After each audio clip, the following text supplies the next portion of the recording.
Jaya Radha Madhava Kunja Bihari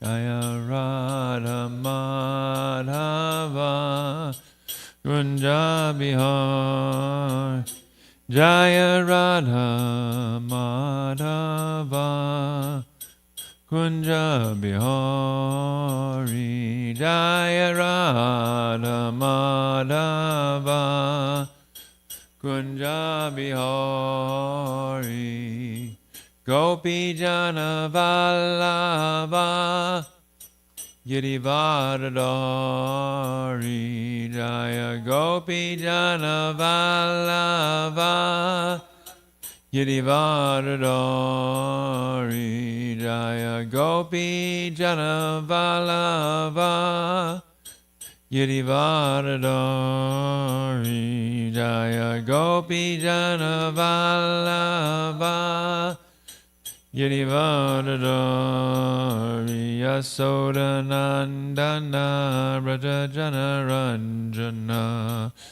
Uranandana Rajajana Ranjana Yasoda Nandana Rajajana Ranjana Uranandana Rajajana Ranjana Yamunatira Vanachari Yamunatira Vanachari Yamunatira Vanachari Yamunatira Vanachari Jaya Radha Madhava Kunja Bihari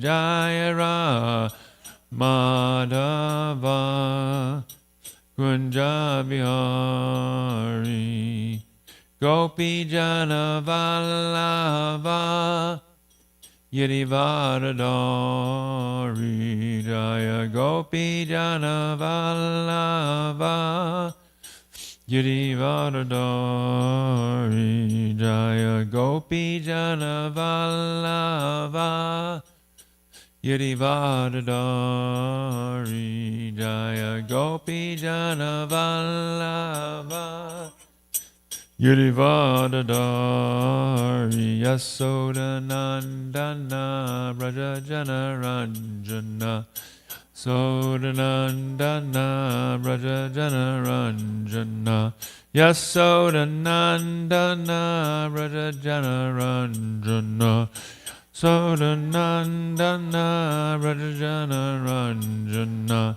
Yamunatira Vanachari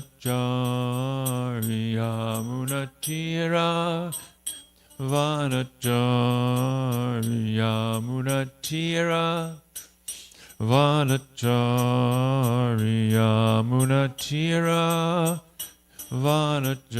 Vanachari Jaya Radha Madhava Kunja Bihari Jaya Radha Madhava Kunja Bihari Jaya Prabhupada Prabhupada Jaya Prabhupada Srila Prabhupada Jaya Prabhupada Jaya Prabhupada Jaya Prabhupada Srila Prabhupada Prabhupada Prabhupada Prabhupada Jaya Jaya Prabhupada Jaya Jaya Prabhupada Prabhupada Prabhupada Jaya Jaya Prabhupada Jaya Om Vishnupad Paramahansa Parvikacharya Satira Sada Shri Srimad Divine Grace A.C. Bhaktivedanta Swami Srila Prabhupada Ki Jai ISKCON Founder Acharya Srila Prabhupada Ki Jai Ananda Koti Vaishnavinda Ki Jai Namacharya Srila Haridas Thakur Ki Jai Prem Sikha Sri Krishna Chaitanya Prabhu Nityananda Sri Dvaita Gadadhar Shivasati Gaur Bhaktivinda Ki Jai Jai Radha Krishna Gopa Gopanath Shai Mukunda Radhakunda Giri Govardhana Ki Jai. Vrindavan Dham Ki Jai. Mayapur Navadip Dham Ki Jai. Jagannath Puri Dham Ki Jai. Bhakti Devi Ki. Srimati Tulsi Devi Ki. Harinam Sankirtan Ki. Briyat Mridanga Ki. Samaveda Bhaktivinoda Ki. Gaur Premanandi. All glories to the assembled devotees. All glories to the assembled devotees. All glories to the assembled devotees. All glories to Shri Shri Guru and Gauranga Srila Prabhupada Ki Jai. Namo Vishnu.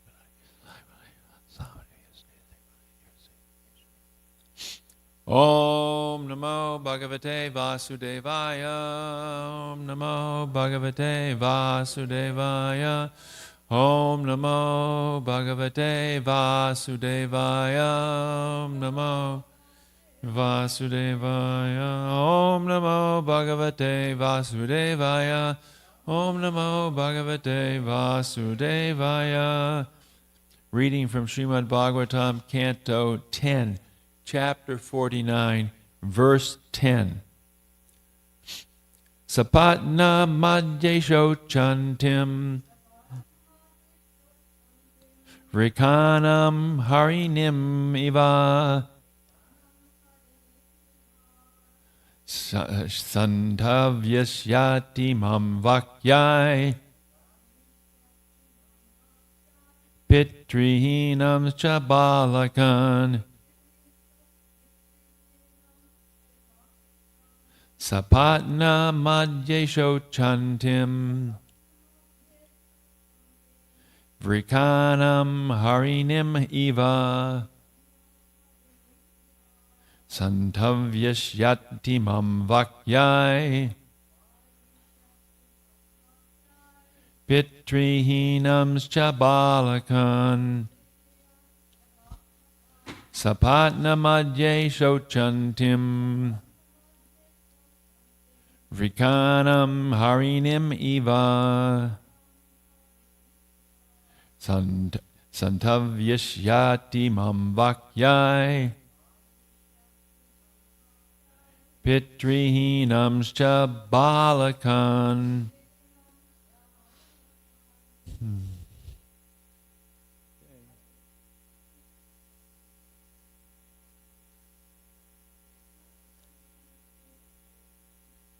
Sapatna Madhyesho Chantim Vrikanam Harinim Eva Santavyashyati Mam Vakyai Pitrihinam Chabalakan. Sapatna Madhyesho Chantim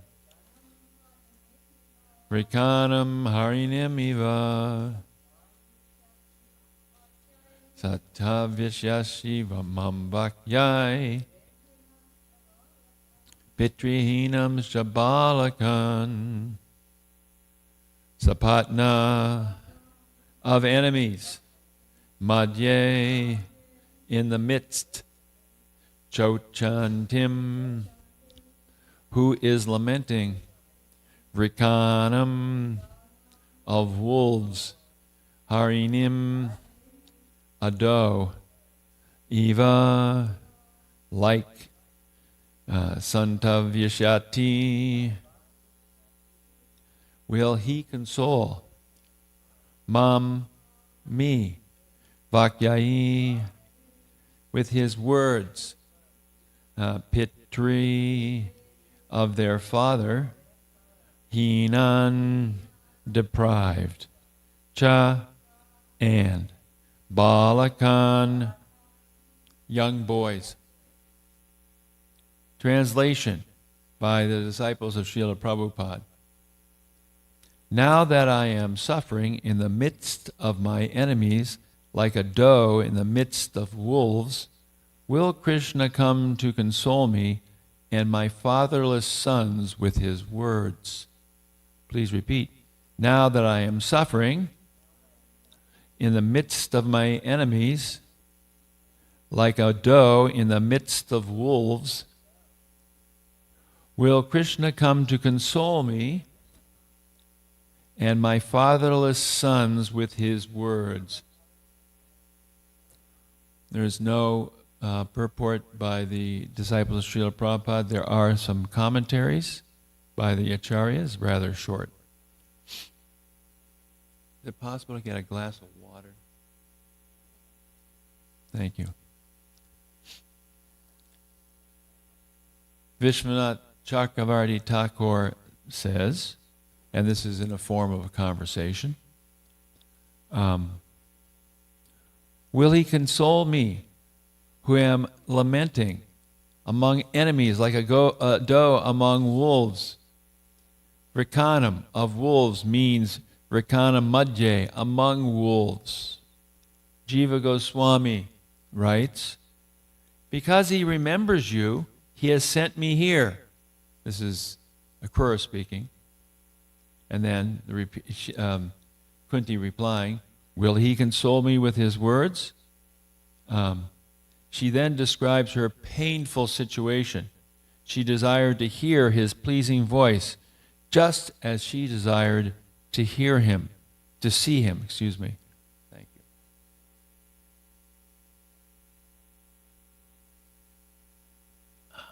Sanatana Goswami writes,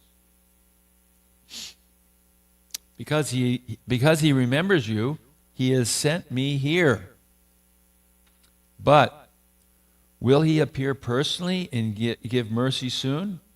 Calling him lotus-eyed in the previous verse, she indicates her devotion to him. She then describes her miserable position among the enemies out of longing for him. Will he console me with his affectionate words? While I drink directly the nectar of his playful words with sweet, deep voice, with a special expression on his face, while glancing with a smile? Or will he console with some words and proper treatment? The children are without shelter and miserable, being without a father. The suffix ka indicates smallness and inability to do anything. She and the Pandavas are worthy objects of consolation, since they are without shelter and miserable.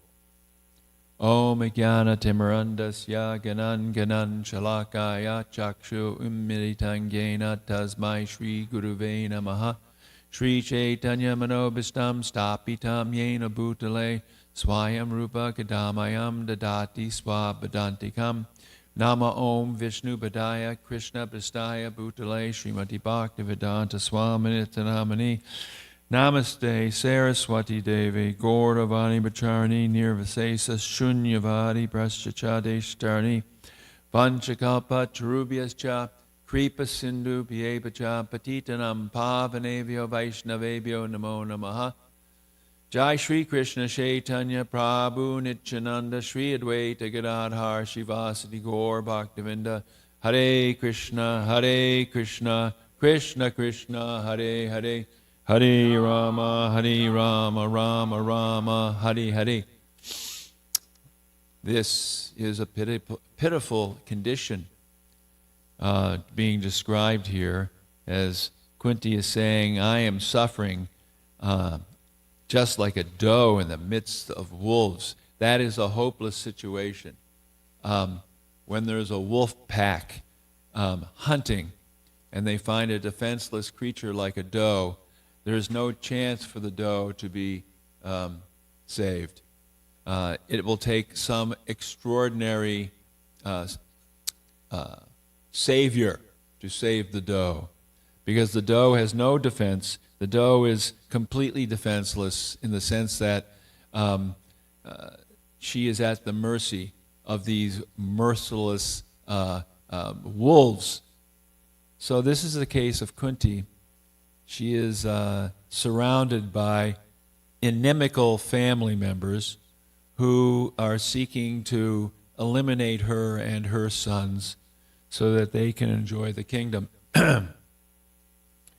And it's significant here that the words that Sanatana Goswami writes in his Tika The suffix ka indicates smallness and inability to do anything. It's this smallness and inability to do anything that brings us to a point where we actually surrender. And of course, Kunti Devi, she doesn't have to come to that point. There's different reasons why devotees of different statures are put into difficulty. Kunti Devi is not being put into difficulty because she is in need of becoming humbled so that she can surrender. But rather, Kunti Devi, like great devotees, is put into difficulty in order to glorify her and glorify her devotion. And also to act as an instruction for us to understand what it means to actually surrender and how Krishna will actually protect us in all circumstances, even when we don't understand how that protection is being given to us. Oftentimes we're thinking protection means protect my plans, protect my sense gratification, protect my situation in this world. But Krishna doesn't want to protect those situations, those plans, if those plans and that situation are going to be an impediment for our Krishna consciousness. That is, if we're really sincere. Less sincere devotees, or let's say sakama devotees, like the demigods, Indra, they're getting what they want in a relationship to their service. They want opulence, they want power, they want sense gratification, and they're getting that. And in turn, they're also getting anxiety, suffering, fitful situations where they can't be happy. And we see over and over again, and Indra makes mistakes, he acts like a fool, and this is a sakama devotee. Many people are like this in this world. They're serving God for this ulterior motive. But what we're being taught by Srila Prabhupada and our Vaishnava acharyas is to develop the mood of Shuddha Bhakti, or pure Bhakti, with the goal of prem, with the goal of pure love of God, in which we don't ask anything from God, but we ask what we can do to serve Him. And it's a complete different mood than is being experienced by so many other persons who are at least ostensibly religious. So this section here, of course, where Kunti is speaking, invites us to visit her prayers in the first canto of the Srimad Bhagavatam, her prayers which have been cited by other devotees in the last couple days, because these prayers of Queen Kunti are very powerful, and these prayers that we're reading now are an echo of those prayers. So I thought I'd go back to look at two of the prayers of Queen Kunti, two of the more famous ones, and see how they give us some more, shed some more light on the current situation, and help us understand more about how we can surrender to the will of the Supreme Lord in order to actually be happy. And being happy means being happy in the sense that we're properly situated at the lotus feet of the Lord, rendering service. So we'll go now to the first canto, 8th chapter, and we're going to verse number 25, which is a famous verse. I'll just read the English. I wish that all those calamities would happen again and again, so that we could see you again and again. For seeing you means that we will no longer see repeated births and deaths. Seeing Krishna frees us from birth and death. And really, seeing in the spiritual sense means hearing about Krishna.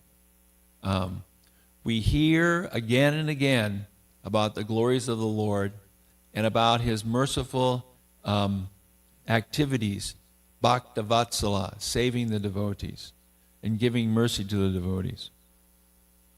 So this verse is very famous because, and Prabhupada actually said, don't wish this yourself. There will be plenty of distresses. But for a pure devotee like Kunti, she can say this, bring on the calamities because that helps me remember you. And Prabhupada writes in his purport, I'll take some sections here. Generally, the distressed, the needy, the intelligent, and the inquisitive who have performed some pious activities worship or begin to worship the Lord. And then he goes on to say that if one doesn't have this pious background, then one will not surrender to the Lord and therefore be misled by the material energy. And we see this. There's also distresses in this world, so people go to self-help books, or they have planning commissions, or they try to do this or that to adjust things in this world. But that will not free us from the calamities. These calamities of this world, dukkhalayam ashasvatam, it's a temporary place and it's full of calamities. It's going to always be that way. So only those persons who actually surrender to Krishna and become free from fear through Krishna's mercy are free from calamities. But not that we become free from calamities, but the calamities, they don't affect us in a way which is contaminating, in a way in which is binding. Prabhupada writes, one who has taken shelter of the lotus feet of the Lord, which are accepted as the most suitable boat for crossing the ocean of nescience, can achieve liberation as easily as one leaps over the holes made by the hooves of a calf. Such persons are meant to reside in the abode of the Lord, and they have nothing to do with a place where there is danger at every step. So this is inconceivable, and it takes faith. Someone says to you, you have to cross the ocean, and you say, well, I have no boat. I have no way. Don't worry. When you get there, everything will be arranged. And so you're expecting maybe there's going to be some big boat there or something. But no, there's no boat. There's only our faith, which says, okay, I'm going to cross the ocean. So you start walking into the ocean, and then it shrinks to the size of a hoof print of a calf. But it's our faith that actually allows that to actually happen. Our faith that Krishna will do this. And it's not that we have faith that he'll do that for me, that I'm going to get some benefit, but it's a faith to know that Krishna always protects the devotee. In the Bible, there's so many different stories of Jesus healing people. And every time, maybe not every time, but many times, his response at the end is, it's your faith that healed you. I didn't heal you. Your faith healed you. So that the faith in Krishna allows us to actually enter into relation with Krishna. But how to build that faith? It's built by Hare Krishna, Krishna Krishna, Hare Hare, Hare Ram, Ram Ram, Hare Hare. Regularly hearing the Bhagavatam, associating with saintly persons, living in a holy place, and seeing the form of the Lord daily in the form of the Archa Vigraha. Prabhupada writes later, suffering all sorts of unavoidable misfortunes, one should make progress in spiritual realization, because that is the mission of human life. The spirit soul is transcendental to all material calamities. Therefore, the so-called calamities are called false. Difficulties that devotees actually have are not the same as the difficulties of a person who's living under the strict and stringent laws of karma. Because the difficulties devotees are facing are part of Krishna's plan for helping us become attached to him. So if we go to the next verse, and this verse also is a famous verse, I'll read the English only.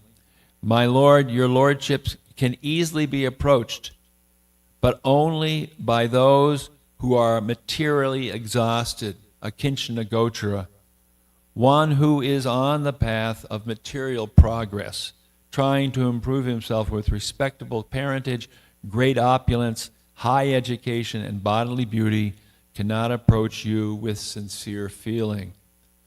We have to come to a point where we realize that there's nothing in this material world that will quench the thirst we have eternally for happiness in association with the Supreme Lord. There's nothing in this material world which will give us actual relief from suffering, because everything in this material world is fleeting. The suffering is fleeting, the happiness is fleeting, and we ourselves in this material body are fleeting. Come and go, come and go. And we don't want to become attached to what people say, what's important to people. What is it? Respectable parentage, great opulence, high education, bodily beauty. This is it. Movie stars are beautiful. Scientists are intelligent. Famous people are rich. And then there's people who are always interested in what the royal family is doing. So it's like ridiculous stuff. Instead of worshiping Krishna, we worship people who grow old and die and have, horrible, nasty things going on in their lives. Such is the illusion. So, Prabhupada writes, he writes that we cannot estimate the power of the holy name, which is so powerful that even once uttered can deliver us for more sins than we can commit. And he says, do not think this is an exaggeration, because it's not. But then he says, but there is a quality of such chanting, or Prabhupada says, utterances. It depends on the quality of feeling. A helpless man can feelingly utter the holy name of the Lord, whereas a man who utters the same holy name in great material satisfaction cannot be so sincere. A materially puffed up person may utter the holy name of the Lord occasionally, but he is incapable of uttering the name in quality.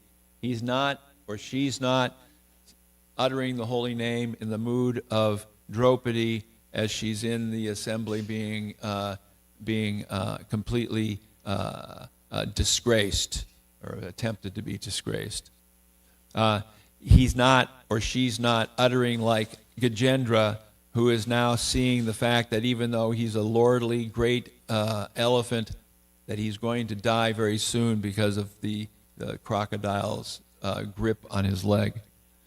And we see with the case of Kunti Devi that the rich person surrounded by so much protection, quote, protection of his situation, cannot feel like this doe in the midst of wolves where there is only Krishna to protect. So this is the mood that we want to come to. There's only Krishna to protect us. There is no other shelter.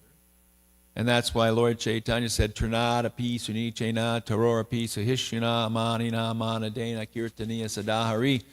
Humbler than the grass, more tolerant than a tree, not expecting any honor and giving honor to everyone. This is the humble position.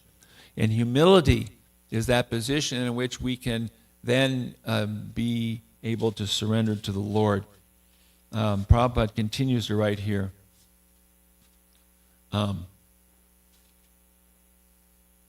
Sometimes it is seen that spiritually advanced persons become materially impoverished. This is no discouragement. On the other hand, such impoverishment is a good sign as much as the falling of a temperature when you're diseased is a good sign. The principle of life should be to decrease the degree of material intoxication, which leads one to be more and more illusioned about the aim of life. Grossly illusioned persons are quite unfit for entrance into the kingdom of God. If we want to be fit for the entrance into Krishna's kingdom, we have to become free from this illusion that there's some kind of protection here in this material world. And so it's up to us. When we see people having big problems, or we have big problems, we should be thinking there's a big blockage there, and Krishna has to use some big force now to break this block. Maybe some other times there won't be such a big blockage, it'll be small. But the point being is that the difficulties in this world for a devotee are completely different than those for non-devotees. This takes us to a question that Maharaj Parikshit asked of Shukadeva Goswami in the 88th chapter of the Srimad Bhagavatam, 10th canto, which is the chapter where Lord Vishnu, Lord Krishna, saves Lord Shiva from Vrikashura. And the question that's asked in the beginning of that chapter by Parikshit Maharaj is, why is it that the devotees of Krishna are seen to be poor or without opulence when you see that the devotees of Lord Shiva, who lives as a mendicant, he's poor, apparently. They live in opulence and have great material pleasures, apparently. But the devotees of Vishnu, who is the most opulent, oftentimes are the most bereft of opulence. And Parikshit Maharaj really liked this question because it drives to the point of what the purpose we're actually worshiping is. Are we worshiping for stuff, or are we worshiping to be lovers of Krishna? Are we worshiping for Krishna to arrange our lives, quote, our lives in this material world, to be comfortable and happy, good family, good wealth, good whatever? That's a prayer that people pray often. Or are we praying that somehow or other, please let me be a humble servant for eternity and serve you in a mood that pleases you? So the answer begins in text number 8, where the personality of Godhead said, and this is being related by Shukadeva Goswami, if I especially favor someone, I gradually deprive him of his wealth. Then the relatives and friends of such a poverty-stricken man abandon him. In this way, he suffers one distress after another. 9. When he becomes frustrated in his attempts to make money and instead befriends my devotees, I bestow my special mercy upon him. When we turn away from the bad association of materialists, because we realize that there's no material solution, we turn to those people who are spiritually inclined, the devotees, and then Krishna bestows mercy upon us. A person who has thus become sober fully realizes the absolute as the highest truth, the most suitable and perfect the most subtle and perfect manifestation of spirit. The transcendental existence without end.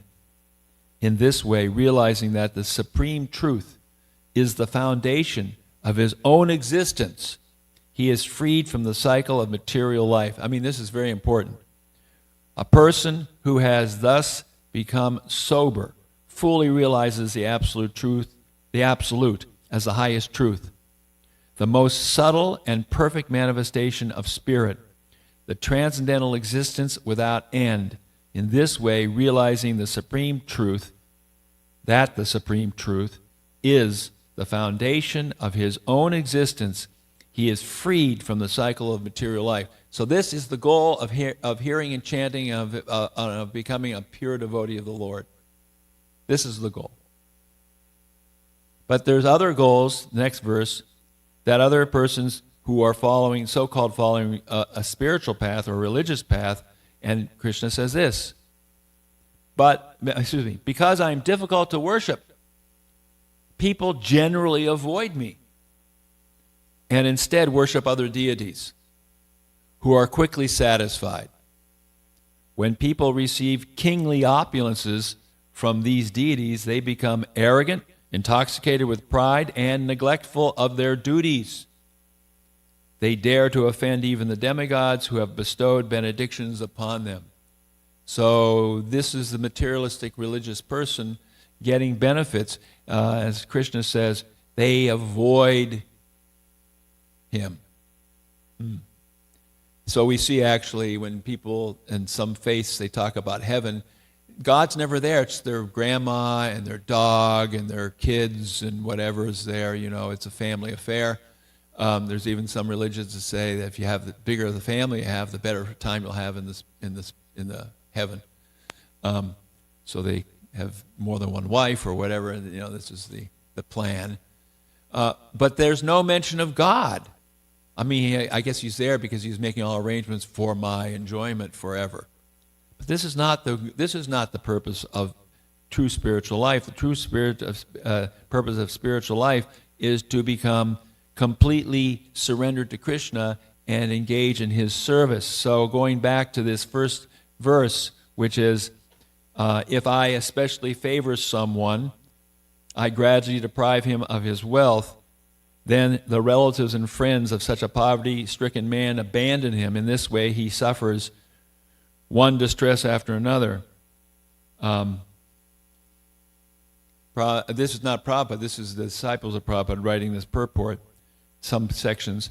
Devotees of the Supreme Lord experience both happiness and distress, not as consequences of material work, but as incidental effects of their loving reciprocation with the Lord. And Rupa Goswami says that at least in our early stages, these difficulties are to free us or clear up our karmic, the karma in our life. And then farther on, this is a quote from the Gopal Tapani Shruti. Devotional service is the process of worshiping the Supreme Lord. It consists of fixing the mind upon him by becoming disinterested in all material designations, both in this life and the next. It results in the dissolution of all karma. And then the purport goes on, while it is certainly true that those who practice devotional service remain in material bodies and apparently material situations for some time, this is simply an expression of the inconceivable mercy of the Lord, who bestows the fruits of devotion only when it has become pure. And further on, it talks about how, see if I can find it. I can maybe remember it if I don't find it. Yes, although the Vaishnava's happiness and distress are felt as pleasure and pain, just like ordinary karmic reactions, they are different in a significant sense. Material happiness and distress arising from karma leave a subtle residue, the seed of future entanglement. Such enjoyment and suffering tend toward degradation and increase the danger of falling into hellish oblivion. Happiness and distress generated from the Supreme Lord's desires, however, leave no trace after their immediate purpose has been served. Moreover, the Vaishnava who enjoys such reciprocation with the Lord is in no danger of falling down into nescience. So we should understand that any difficulty we have, it's Krishna's mercy. Actually, this message comes through certain times from people you don't expect it. The guy came and repaired our dishwasher. He's a Christian, and he's a sort of a preacher, and he thinks outside the box, so to speak. And, he made the statement, he said, God will never do anything it's bad for you. That's not what he's going to do. Nothing he does to us is to hurt us. It's always to help us. So that's the point. Krishna only does things to help us. And for those who are under the law of karma, that is not Krishna's direct intervention. That's the machinery of those who want to turn away from Krishna, getting what they deserve according to the material laws of nature. And that's it. But that's for their good, because eventually they'll come to a state when they want to surrender to Krishna, because they know there's no way out of here except through surrender. So once we do surrender, then Krishna never does anything that will harm us. It's only for our good. So some very bad situation, ranging from toothache to catastrophic loss of our business to whatever it may be, is all meant to help us become attached to him and detached from trying to enjoy this world. So that is the message that's being driven home to us through all the Bhagavatam and through this pastime that we're reading now, where Akrura is in Hastinapur speaking to Kunti. And she's speaking about her great difficulties, just being completely bereft of any support. The only support she has is Krishna. Remember that the words of Rupa Goswami saying, small and bereft of any power. If we feel small and bereft of any power, and we have gratitude that Krishna is protecting us, even though that we are bereft of any sort of ability to protect ourselves, then Krishna reciprocates. And then even when that reciprocation appears to be a little harsh sometimes, we know that it's just like, the doctor engaging in some sort of rather painful procedure, but when that procedure is done, that particular boil or cyst or whatever that he's taken out is gone, and will actually become healthy. So, Vishwanath Chakravarti, in the end, he makes this statement, and I think this is very wonderful. He says, "Please listen. It is at night that sunrise becomes attractive. During the hot summer, that cold water gives comfort. And during the cold winter months, that warm water is pleasing. Lamplight appears attractive in darkness, not in the glaring light of day. And when one is distressed by hunger, food tastes especially good." In other words, to strengthen the devotee's mood of dependence on him and longing for him, the Lord arranges for his devotees to go through some suffering. And when he appears in order to deliver them, their gratitude and transcendental pleasure are boundless. Srila Prabhupada Ki Jai. All glories to the Supreme Personality of Godhead, who has appeared to us in this wonderful Bhagavatam, and who has appeared to us as the person Bhagavad Srila Prabhupada, so that we can have some real understanding. Questions? Yes?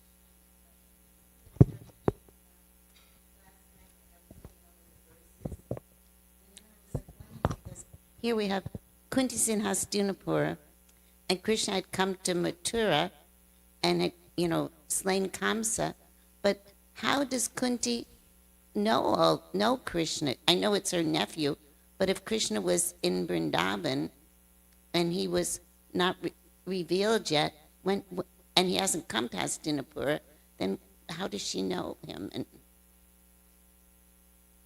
I don't have a ready answer for that, except I know that we know about Krishna through hearing. So it must be that she hears his glories from someone, someplace, somehow, and therefore connected that way. And so that we can assume that she's aware because she's heard of his greatness through the words of sages and others, like Rukmini, yeah. right, and heard what happened. Yeah. And, okay, thank you. Haribo.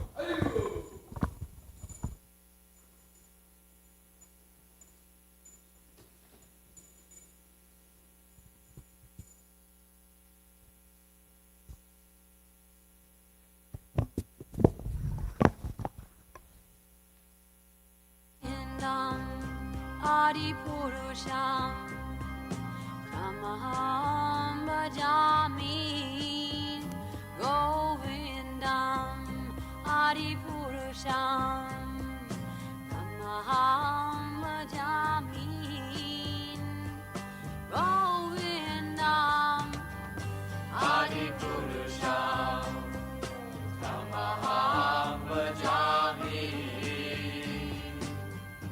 Enam Kanvandam Maravindadalaya Taksham Varhavatam Samasitam Buddhasundaranam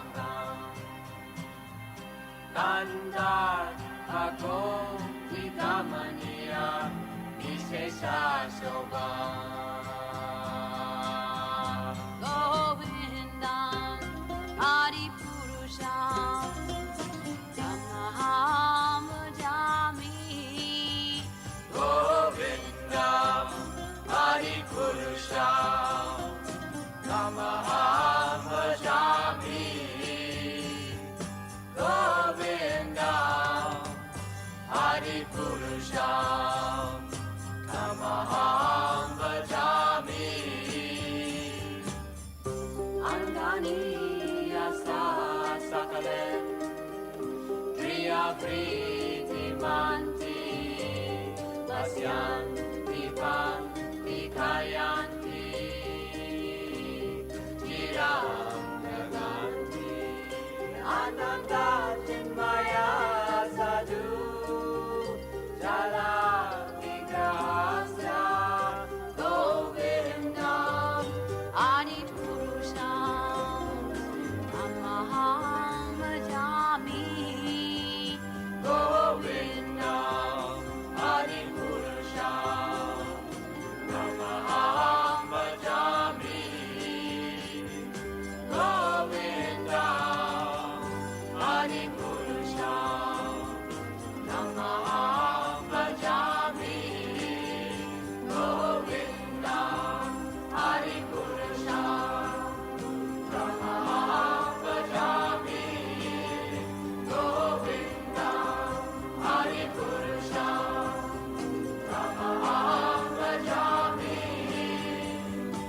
Govindam Adi Purusham Tamaham Bhajami Govindam Adi Purusham Tamaham Bhajami Govindam Adi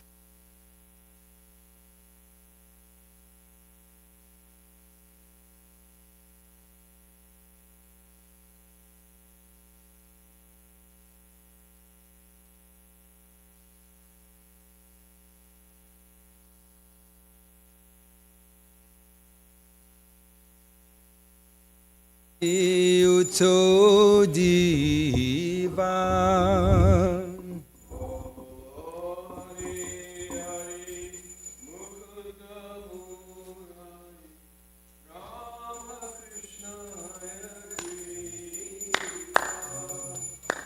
Bolo Hari Hari Mukunda Murari Rama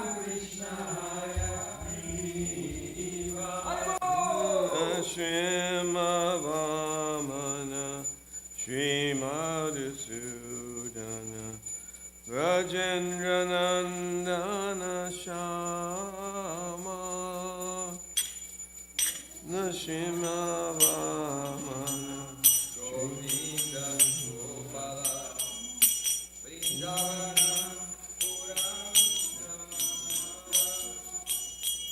Putana Gatana Kaitaba Shatana Jaya Dasarati Rama Putana Gatana Kaitaba Shatana Jaya Dasarati Rama Yashoda Dulala Govinda Gopala Vrindavana Purandara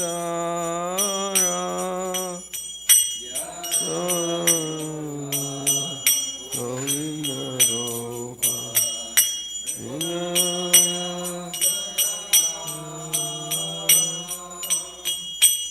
Gopi Priya Jana Radhika Ramana Bhavuvana Sundara Bara Gopi Priya Jana Radhika Ramana Bhavuvana Sundara Ravana Thakara Makana Taskara Gopi Jana Vastrahari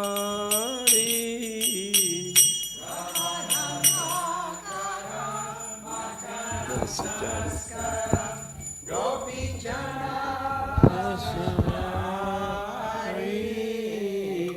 Rajera Rakala Gopavrindapala Chita Hari Bamshidai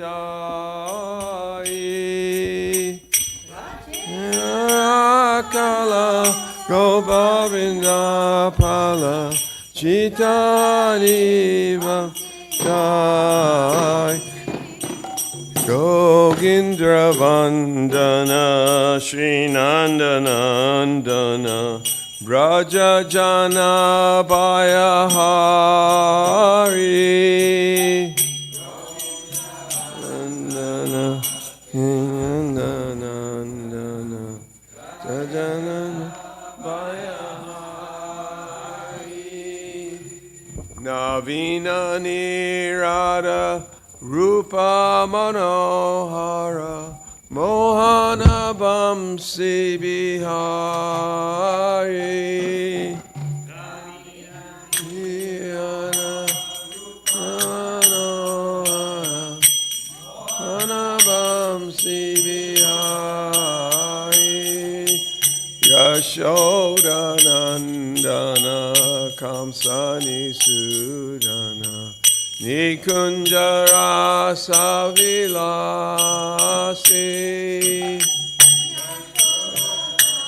Nana Kamsani Sudana Kunjara Savilasi Kadamba Kanana Rasaparayana Vrindavipina Nivasi Anana Rasaparayana Nivasi Ananda Vardana Prema Niketana Pula Shara Jojaka Kama Ananda Vaidana Prema Niketana Pula Shara Gopangana Gana Chita Vinodana Samasta Guna Gana Dhamma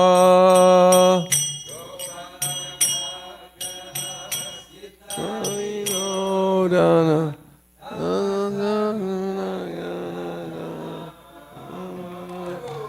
Jamuna Jivana Keli Parayana Manasa Chandra Chakora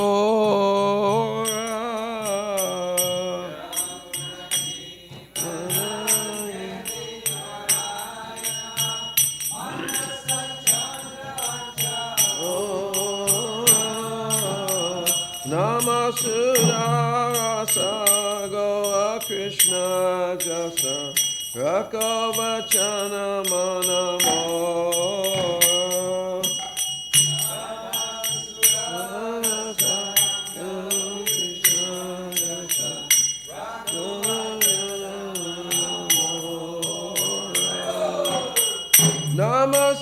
Namasudara Goa Krishna Jasa Rakovachana Manamora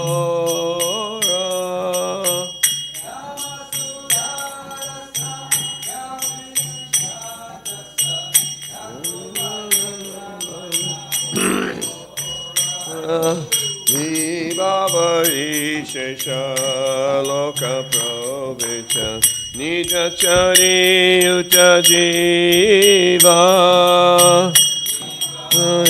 Shesha Loka Provicha Nija Chari Uta Jiva Bolo Hari Hari Mukunda Murari Rama Krishna Hayagriva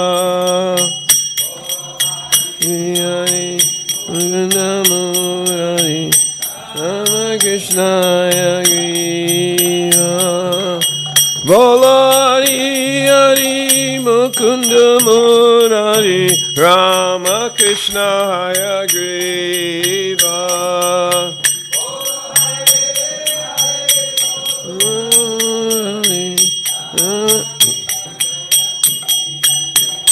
Jaya Krishna Balaram, Jaya Krishna Balaram, Jaya Krishna Balaram, Jaya Krishna Balaram, Jaya Krishna Balaram, Jaya Krishna Balaram, Jaya Radha Shama Sundara, Shama Sundarade.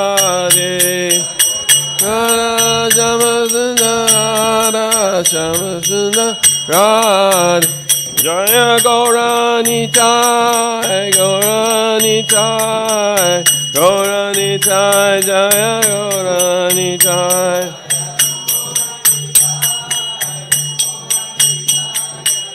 Gauranitai Jaya Radha Golokananda Radha Golokananda Radhe Radha Golokananda Radha Golokananda Jaya Radha Golokananda Radha Golokananda Radhe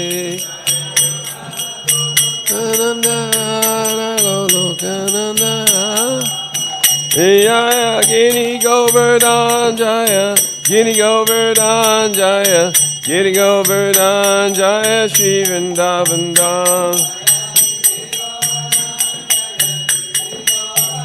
Jaya Giri Govardhan Jaya Shri Vrindavan Jaya Radhe Jaya Radhe Jaya Radhe Jaya Shri Radhe Jaya Radhe Jaya Radhe Jaya Shri Radhe. The night has come to an end, and the light of dawn is shining, entering. Oh, Jiva, arise and give up your sleep. Chant the holy names of Lord Hari, giver of liberation, enemy of demon Mura, supreme enjoyer, all attractive, and Hayagriva, the horse-headed incarnation.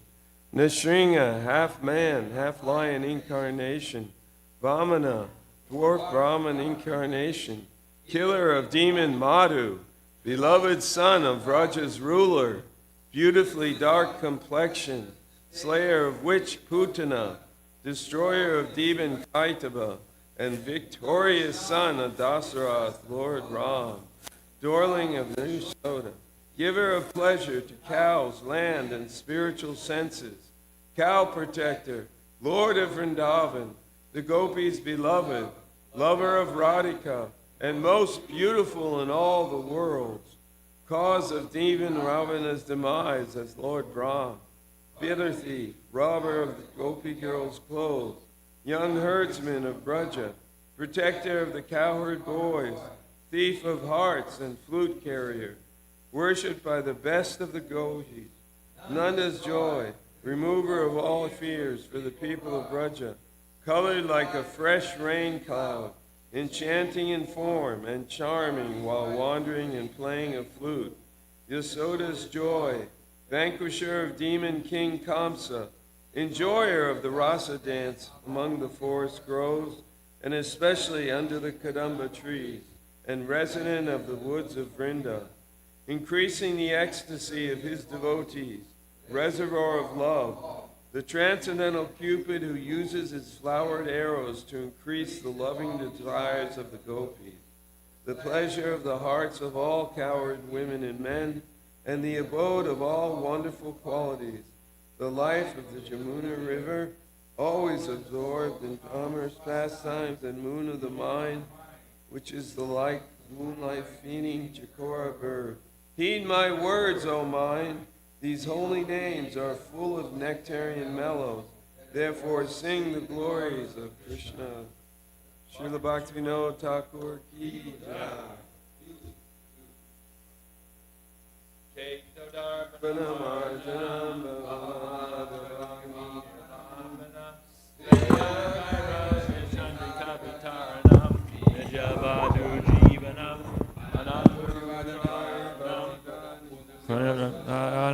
Sarvatma Snapanam Param Vijayate Sri Krishna Sankirtanam Nam Namakari Bahuda Nija Sarva Shaktis Tatrapita Niyamita Smarana Kala Etadrishita Vakripa Bhagavan Mamapi Durdaiva Hajjani Nanuraga Trinadapi Sunichena Tororapi Sahishuna Amanina Manadena Kirtaniya Sadahari Nadanam Najanam Nasundarim Kavitam Va Jagadisha Kamaye Mama Janmani Janmani Ishvare Bhavatad Bhaktir Ahoitaki Twai Ainanda Tanuja Kinkaram Patitam Mam Vishame Bhavam Buddha Kripayata Vavavangaja Nita Duli Sadrishim Vichintaya Nayanam Gadashru Daraya Varanam Gad Gada Ridaya Gira Pulakarnishitam Vapukada Tavanamagrahane Bhavishyati Yugayatam Namishena Chakshusha Brabashayatam Shunayatam Jagat Sarvam Govindam Virahename Ashlishyavapadam Ratam Vanashtumam Adarshanam Marmahata Karotuva Yatatatava Vinatantulam Pato Matprananatastusa Eva Napara. Victory to the Sri Krishna Sankirtan, which cleanses the heart of all the dust accumulated for years and extinguishes the fire of conditional life, of repeated birth and death. This Sankirtan movement is the prime benediction for humanity at large because it spreads the rays of the benediction moon. It is the life of all transcendental knowledge. It increases the ocean of transcendental bliss, and it enables us to fully taste the nectar for which we are always anxious. O my Lord, congregational chanting of your holy name alone can render all benedictions to living beings, and thus you have hundreds and millions of names like Krishna and Govinda.